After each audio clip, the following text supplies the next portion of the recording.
Que l'Esprit Saint, le Père des pauvres, illumine notre intelligence et notre cœur afin de nous conduire à la vérité tout entière. Amen. Le livre de l'Exode, chapitre 24. Dans ce chapitre, il y a deux récits encastrés. Tout d'abord, les versets 3 à 8, avec tout le peuple. Il s'agit d'une liturgie avant la montée au Sinaï. Et puis, les versets 1 à 2, suivis de 9 à 11, avec Aaron, ses fils et les 70 anciens. Nous commençons au début du chapitre par les versets 1 et 2. Le Seigneur dit à Moïse, « Monte vers le Seigneur et prends avec toi Aaron, ses deux fils, Nadab et Abihu, et 70 des anciens d'Israël. Vous prosternerez à distance. » Le Seigneur dit à Moïse, c'est toujours le Seigneur qui appelle. 70 des anciens. Dans la Bible, 70 exprime la plénitude. Les 70 descendants de Noé constituent les nations du monde. Les 70 descendants de Jacob entrent en Égypte. Plus tard, les 70 disciples seront envoyés par Jésus. Ainsi, les 70 anciens représentent Israël dans sa plénitude devant Dieu au moment de l'alliance du Sinaï. Moïse seul s'approchera du Seigneur. Les autres ne s'approcheront pas et le peuple ne montera pas avec lui. Moïse seul. Dieu établit une distance ordonnée. Tous sont appelés, mais Moïse seul s'approche pleinement. Cette hiérarchie exprime à la fois la transcendance divine et la nécessité d'une médiation pour entrer dans l'alliance. Il se peut que le rédacteur final du livre de l'Exode ait volontairement intercalé les versets 3 à 8 après 1 et 2, au montage. Ces versets 3 à 8 nous racontent l'alliance du peuple avec Dieu. Dans une visée théologique, le rédacteur nous enseigne qu'on ne gravit pas la montagne du Seigneur avant d'avoir fait alliance. Moïse va rapporter au peuple toutes les paroles du Seigneur et toutes ses ordonnances. Tout le peuple répondit d'une seule voix, « Toutes ces paroles que le Seigneur a dites, nous les mettrons en pratique. » Dans cette insertion des versets 3 à 8, nous assistons à une alliance qui commence par une liturgie de la parole, qui débute elle-même par une proclamation. Moïse vint rapporter au peuple toutes les paroles du Seigneur. Puis, par une acceptation. Toutes ces paroles que le Seigneur a dites, nous les mettrons en pratique. C'est une réponse du peuple qui a déjà été affirmée au chapitre 19, verset 8, après la première montée de Moïse. Le peuple persévère dans sa détermination, ce qui est plutôt une bonne chose. Et saint Chrysostome déclare, ce n'est pas d'avoir commencé qui est admirable, mais de persévérer jusqu'à la fin. Moïse écrivit toutes les paroles du Seigneur. Cette liturgie de la parole s'achève lorsque Moïse met ses paroles par écrit, sans doute au cours de la soirée et d'une partie de la nuit. Il se leva de bon matin et il bâtit un autel au pied de la montagne, et il dressa 12 pierres pour les 12 tribus d'Israël. De bon matin, cette expression, au-delà de l'indication temporelle, annonce quelque chose d'important, comme ce fut le cas par exemple pour Abraham en Genèse 22, 3. Abraham se leva de bon matin, sella son âne et prit avec lui 2 de ses serviteurs et son fils Isaac. C'est maintenant la liturgie de l'offrande. Il bâtit un autel. au pied de la montagne. Dieu est en haut, l'autel est en bas. Dieu descend vers l'homme, et l'homme offre un culte là où il est. Puis il chargea quelques jeunes garçons parmi les fils d'Israël d'offrir des holocaustes et d'immoler au Seigneur des taureaux en sacrifice de paix. D'offrir des holocaustes, c'est le sacrifice. Moïse prit la moitié du sang et le mit dans des coupes. Puis il aspergea l'autel avec le reste du sang. Il aspergea l'autel, c'est la consécration. En Exode 19, le Seigneur avait dit « Vous serez pour moi un royaume de prêtres, une nation sainte. » Il prit le livre de l'Alliance et en fit la lecture au peuple. Celui-ci répondit « Tout ce que le Seigneur a dit, nous le mettrons en pratique, nous y obéirons. » Moïse lit au peuple le livre de l'Alliance qu'il avait rédigé durant la nuit. Et le peuple adhère de nouveau pour la 3e fois. Tout ce que le Seigneur a dit, nous le mettrons en pratique. Et cette fois-ci, ils ont clairement entendu la lecture du livre. À leur 3e affirmation, ils ajoutent « Nous y obéirons ». Moïse prit le sang, en aspergea le peuple et dit « Voici le sang de l'alliance que sur la base de toutes ces paroles, le Seigneur a conclu avec vous. » C'est alors qu'il asperge le peuple avec le sang des coupes. Il avait aspergé l'autel avec la moitié du sang. C'est l'autre moitié qu'il répand sur le peuple. Et répandre le sang, c'est répandre la vie. Par sa réponse, le peuple engage sa vie. Voici le sang de l'alliance. Formule reprise explicitement par Jésus en Matthieu 26. Buvez-en tous, car ceci est mon sang, le sang de l'alliance, versé pour la multitude en rémission des péchés. Le sang répandu par Moïse sur l'autel annonce le sang du Christ offert à Dieu sur la croix. La croix devient le nouvel autel du sacrifice. Le sang des coupes aspergé sur le peuple annonce le sang du Christ communiqué aux disciples, puis à toute l'Église dans l'Eucharistie. Dans cette alliance, on retrouve, comme au cours de la messe, la liturgie de la parole et la liturgie eucharistique. Et l'auteur de l'Épître aux Hébreux au chapitre 9 commente ce passage de l'Exode. Quand il y a testament, il est nécessaire que soit constatée la mort de son auteur, car un testament ne vaut qu'après la mort. Il est sans effet tant que son auteur est en vie. C'est pourquoi le premier testament lui-même n'a pas été inauguré sans que soit utilisé du sang.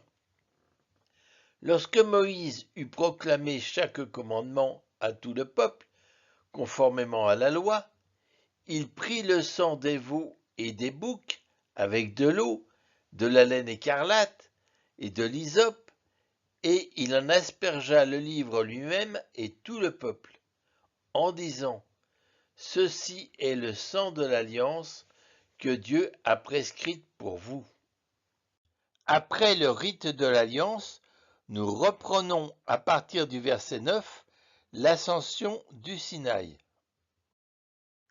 Et Moïse gravit la montagne avec Aaron, Nadab et Abihu et 70 des anciens d'Israël. Ils virent le Dieu d'Israël. Il avait sous les pieds comme un pavement de saphir, limpide comme le fond du ciel. Ils virent le Dieu d'Israël. Phrase surprenante, car en Exode 33 au verset 20, le Seigneur dira à Moïse « Tu ne pourras pas voir mon visage, car un être humain ne peut pas me voir et rester en vie. » Ce que Jésus confirme en Jean 1, 18, « Personne n'a jamais vu Dieu, le Fils unique qui est dans le sein du Père est celui qui l'a fait connaître. » Et pourtant, Jacob dit, en Genèse 32, « J'ai vu Dieu face à face, et ma vie a été préservée. Jacob a donc déjà l'intuition de ce que le Seigneur dit à Moïse. Un être humain ne peut pas me voir et rester en vie. Il a vu Dieu face à face. Il faut comprendre que Jacob, comme Moïse, voit une manifestation de Dieu, mais ne voit pas Dieu dans son essence. Et Grégoire de Nice dit « La vraie vision de Dieu consiste à ne jamais cesser de le désirer. » La vision de Dieu donnée à Moïse et à ses compagnons se manifeste par ce qui apparaît sous leurs pieds, comme s'ils ne pouvaient porter leur regard plus haut. Ce pavement de saphir, symbole du ciel et de la transcendance divine, suggère une présence de Dieu à la fois réelle et voilée.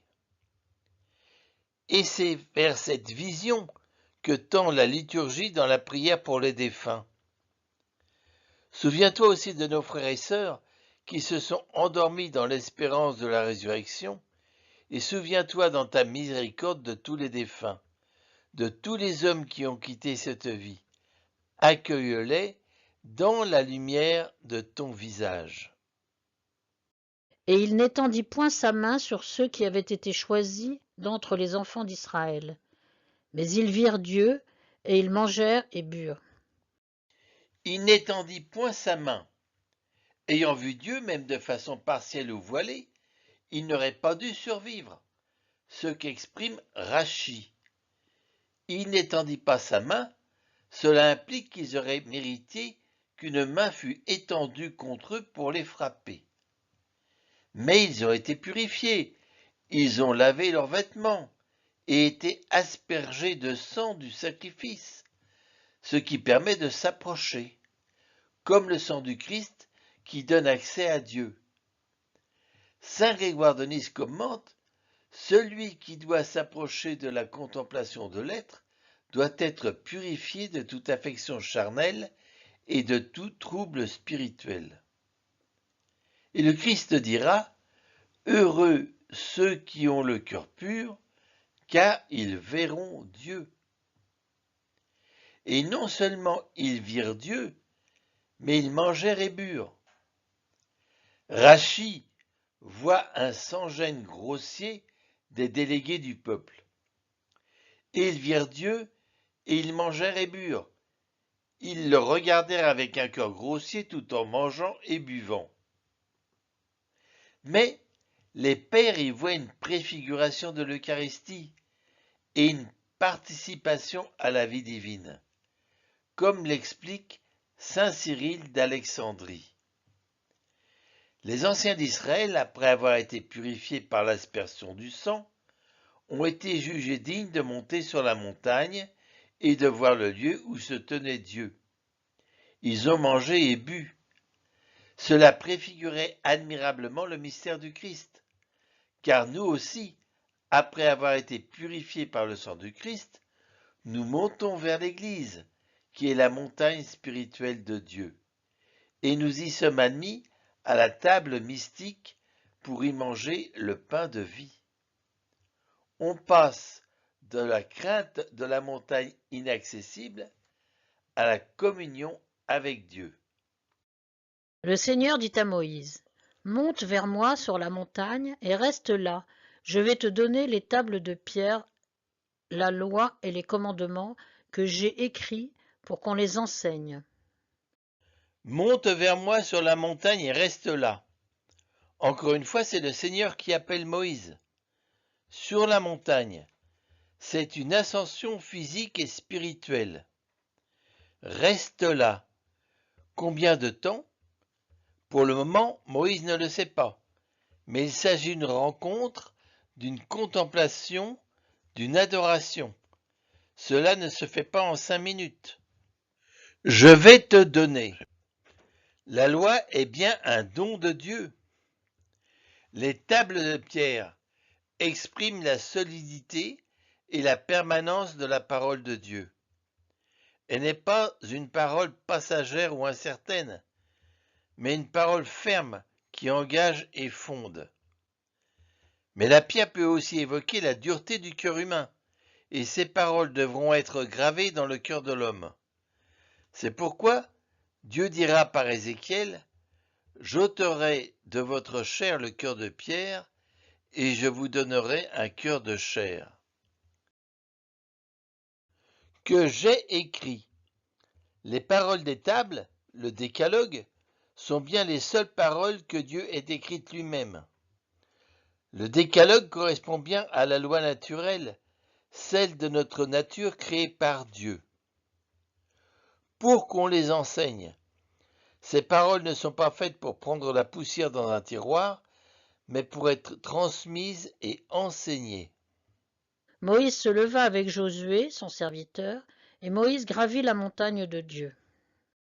Avec Josué son serviteur, puis son successeur. Josué monte avec Moïse, mais Moïse continuera seul. Le peuple voit la montagne, Josué s'en approche, Moïse entre dans la nuée, mais sera seul celui qui reste, et il reçoit la parole de Dieu. En haut de la fresque de Cosimo Rosselli de la chapelle Sixtine, qui continue le cycle de Moïse, on voit Moïse recevant les tables de la loi, et Josué qui est monté avec lui et qui dort. Auparavant, il avait dit aux anciens, « Attendez-nous ici jusqu'à notre retour. Aaron et Our sont avec vous, celui qui a une affaire à régler, qu'il s'adresse à eux. » Les anciens étaient à mi-pente du Sinaï, là où ils ont eu la vision du Seigneur. Moïse leur demande « Attendez-nous ici ». Nous, c'est-à-dire Josué et moi. Sauront-ils attendre, et combien de temps? Aaron et Our sont ceux qui soutenaient les bras de Moïse, tandis que Josué combattait. Ce sont donc des fidèles lieutenants, et Moïse leur fait une délégation d'autorité selon ce qu'il a appris de Jéthro. Moïse gravit donc la montagne, et la nuée recouvrit la montagne. Les étages du Sinaï ne sont pas seulement géographiques, mais également spirituels. Moïse, en haut, dans la nuée, suivi de Josué, plus bas, les anciens, encadrés par Aaron et Our, et le peuple dans le camp de base. La gloire du Seigneur demeura sur la montagne de Sinaï, que la nuée recouvrit pendant 6 jours. Le 7e jour, le Seigneur appela Moïse du milieu de la nuée. 6 jours, c'est le temps de la purification. Ce sont aussi les 6 jours de la création. Le 7e jour, c'est le jour du sabbat, le jour de Dieu. Et encore une fois, c'est Dieu qui appelle. La gloire du Seigneur apparaissait aux fils d'Israël comme un feu dévorant au sommet de la montagne. Moïse entra dans la nuée et gravit la montagne. Moïse resta sur la montagne 40 jours et 40 nuits. 40 jours et 40 nuits. C'est le temps de la transformation de Moïse. Saint Augustin interprète, le nombre 40 est consacré à cette vie temporelle durant laquelle nous devons être éprouvés. On pense aux 40 jours et 40 nuits du déluge, d'Élie à l'Horeb et du Christ au désert. Prochain épisode, les chapitres de l'Exode 25 à 31, les instructions divines pour le sanctuaire et le culte.